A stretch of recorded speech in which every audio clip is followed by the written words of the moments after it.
Tentez enfin de comprendre le capitalisme. Tentez enfin de comprendre le capitalisme contemporain. Qu'est-ce que c'est le capitalisme? Qu'est-ce que c'est le capitalisme? Système économique et social fondé sur la propriété privée des moyens de production et d'échange, le capitalisme se caractérise par la recherche du profit, l'initiative individuelle, la concurrence entre les entreprises. Certains auteurs associent le capitalisme à l'économie de marché, d'autres distinguent les deux notions. Pour Karl Marx, le capitalisme est un régime à la fois politique, économique et social dont la loi fondamentale est la recherche systématique de la plus-value, grâce à l'exploitation des travailleurs par les détenteurs des moyens de production. Au-delà des définitions générales, l'histoire du capitalisme est riche en événements. Il existe depuis l'Antiquité, notamment chez les Grecs, et le Phénicien s'est révélé au Moyen-Âge, s'est poursuivi jusqu'au XVIIIe siècle. Le capitalisme moderne est né avec les différentes révolutions industrielles.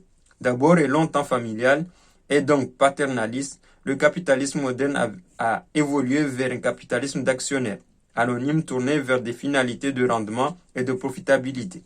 Ces dernières années, on a beaucoup parlé de capitalisme financier, où le but des entreprises est devenu, comme son nom l'indique, d'abord financier, le capital pouvant même produire par lui-même autant sinon plus de richesse que le travail. 2. En quoi le capitalisme contemporain est-il si particulier? Le capitalisme contemporain et les entreprises qui sont inscrites dans ce contexte se caractérisent par un état d'instabilité permanent dont les causes sont la mondialisation de l'économie, la concurrence des pays émergents, la crise financière et de la dette publique, la nouvelle révolution industrielle, numérique, écologique, la part importante du service dans l'économie, les nouveaux comportements des consommateurs. Les entreprises mettent ainsi en place des gouvernances de veille économique et sociale et des projets qui permettent l'adaptation permanente aux crises. 3. Dans ce contexte mouvant, quelle est l'attitude du manager? Les salariés sont souvent déboussolés face au soudain changement de cap, aux ordres démentis par les contre-ordres, à la financiarisation du management au détriment parfois du service rendu aux clients. Ils doivent pourtant répondre tant bien que mal à une demande de réactivité immédiate, d'adaptabilité permanente, d'acceptation de contradictions managériales qui peuvent alors rendre le travail parfois difficile.